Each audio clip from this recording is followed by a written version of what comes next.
Entrevista da semana. O tema da entrevista da semana é o livro Ser Juiz, Caminhos para uma Jurisdição de Qualidade. A autora, a juíza de direito Vânia Petermann. A repórter Gabriela Halpe conversou com a magistrada. Doutora Vânia, de onde veio a inspiração para essa obra e, de uma maneira geral, que aspectos ela aborda? A inspiração para a obra veio um pouquinho da minha história de magistrada. Eu sempre me perguntei muito, desde a minha posse, que juiz eu queria ser, até onde eu podia ir nas minhas atribuições. E depois, com o tempo, eu acabei trabalhando na academia judicial com a formação de novos juízes e voltando a também estudar. E aí todos os ingredientes estavam borbulhando na minha mente, e eu comecei a refletir muito sobre a forma como a educação judicial poderia fluir na vida da magistratura, tornando-a melhor para a sociedade.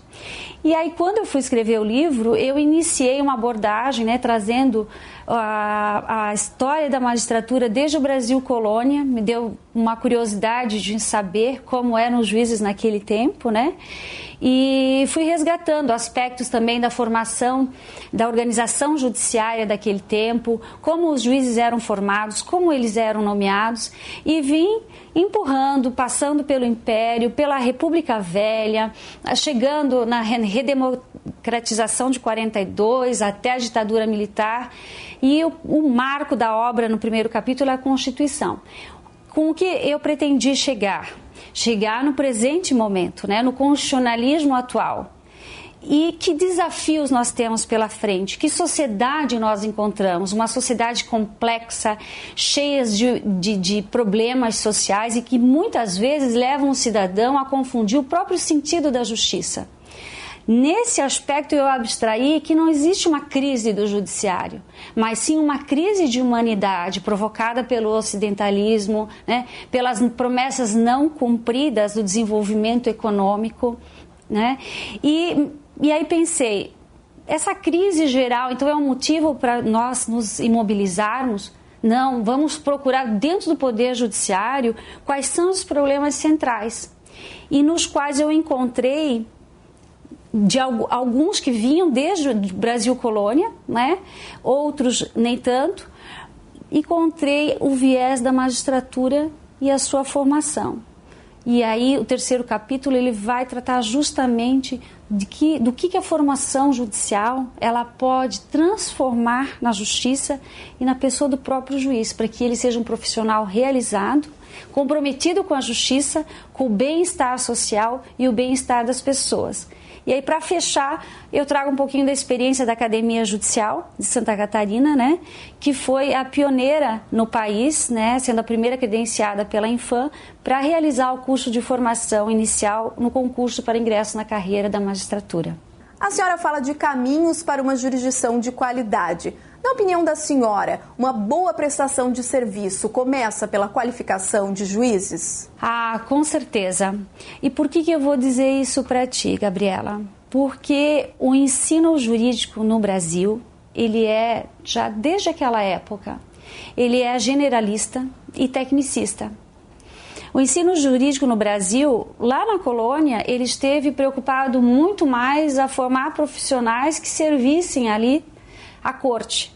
Isso seguiu no Império, E na República, já em 52, se sentia a necessidade da reforma do ensino público, mas isso não aconteceu. E nós seguimos formando, na verdade, advogados. Hoje nem mais isso temos, porque eles precisam prestar o exame da ordem. Então, o jovem, qualquer jovem, egresso da faculdade de Direito, ele pode imaginar entrar nos quadros da magistratura, depois de 3 anos de formado, sem ter uma experiência jurídica e sem ter uma formação adequada. E aonde entra a formação nesse sentido? Os tempos mudaram. Os tempos em que bastava aplicar a lei ao caso concreto se foram. Hoje nós temos uma realidade, uma sociedade complexa, né, cujas mudanças o processo legislativo não acompanha. Nós temos os casos de difícil solução, chamados pelos norte-americanos de hard cases, né, que precisam uma maturidade intelectual do magistrado maior que a universidade ou essa parca experiência possa alcançar. E quais os outros caminhos para uma jurisdição de qualidade além da formação? A administração dos tribunais, ela é a cada 2 anos revezada. O que acontece às vezes é que nós temos políticas de governo e não políticas de Estado em algumas gestões. Eu não digo no nosso particular, mas isso é uma conclusão doutrinária do Brasil inteiro, né? Nós temos ainda a não utilização dos meios alternativos de solução de conflitos, né? Por meio dos SEJUSCs, por exemplo, a resolução 125 do CNJ trata disso. Né? Então, são vários aspectos que, se não forem todos abraçados de pouco a pouco, né, nós não teremos chegado a um máximo de eficiência. Porém, eu acredito que, se cada um abraçar uma causa, nós chegaremos lá ainda.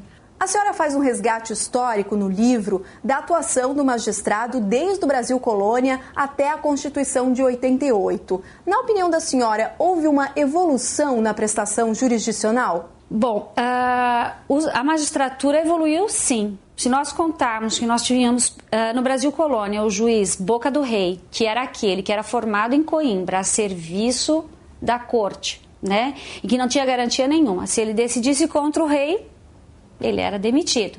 No Império, da mesma forma, né? Aliás, o primeiro estado a prestar concurso à magistratura no Brasil foi Santa Catarina. Já no século XIX, né, houve uma prova oral e nenhum dos candidatos arguidos recebeu aprovação. Depois, quando nós tivemos a instituição do concurso para a magistratura, na década de 40, nós ainda tínhamos a figura do juiz do modelo liberal, que vem, né, do modelo ainda da Revolução Francesa, né, que era aquele juiz que não se metia, não se intrometia na política. Ele simplesmente se resumia a aplicar a lei ao caso concreto. Com a Constituição de 88, principalmente e nos outros países no pós-guerra, nós temos o juiz social, que é um juiz salvaguardador dos direitos fundamentais positivados na Constituição, ou seja, aquelas obrigações que o Estado de dar saúde, educação, enfim, todas as questões que acabam se voltando para o princípio da dignidade da pessoa humana. Quer dizer, a magistratura foi evoluindo, o Poder Judiciário também. Só que o processo da Constituição, imagina, nós estamos falando de 1500 até 1988. Então, eu acredito que nós temos ainda, apesar de já estarmos chegando a 30 anos de Constituição, nós tivemos uma evolução do Poder Judiciário, uma abertura imensa, inclusive com a instituição do CNJ, da Escola Nacional da Magistratura, né, da Escola também da Magistratura da Justiça do Trabalho. Então, acredito eu que nós passamos sim por um processo de evolução, mas isso não significa que não tenhamos ainda muitos desafios pela frente. Como a senhora acredita que a população brasileira e até mesmo a catarinense enxerga o papel do juiz na sociedade? O juiz sempre teve como uma das características o princípio da neutralidade, por ser um ser neutro. Imagine, a física sempre diz que quando entra um corpo no ambiente, ele sempre vai modificá-lo, né? Então, imagine uma autoridade, um magistrado que sempre senta no alto da mesa, acima das partes e dos advogados, com aquela ideia do passado, né, de séculos, do juiz enclausurado, que não podia se envolver com as pessoas, porque senão ele poderia sofrer qualquer interferência e assim não seria neutro, muito menos imparcial para julgar as causas. Então a sociedade sempre viu o juiz num patamar distinto, bem diferente. Com os anos passados, a magistratura começou a mudar, começou a se aproximar da sociedade. Às vezes essa aproximação não foi bem entendida, nossa relação com a imprensa há algum tempo ficou truncada, os juízes ficaram um pouco estagnados, também não souberam realizar esse diálogo, né? Então, eu acredito que também, por outro lado, o fato de nós estarmos vivendo essa crise de sociedade, né, que não sabe mais dialogar, que não compreende que o conflito faz parte do dia a dia da sua vida. Né? As pessoas não conversam e tudo, elas entendem que deve ser resolvido pelo judiciário. Ela entende o judiciário como paternalista, né? Então tudo se bate à porta e se transforma num litígio. E aí quando nós chamamos para conversar, para aprender a dialogar, porque são muitos os juízes no Brasil hoje que já empreendem movimentos de conciliação, de mediação, a justiça restaurativa também, né? e outras formas tantas, né? Em escolas, em centros comunitários, para levar essa cultura do diálogo, né? A sociedade às vezes não entende muito bem, espera que eu estou para receber uma decisão, quero a sentença.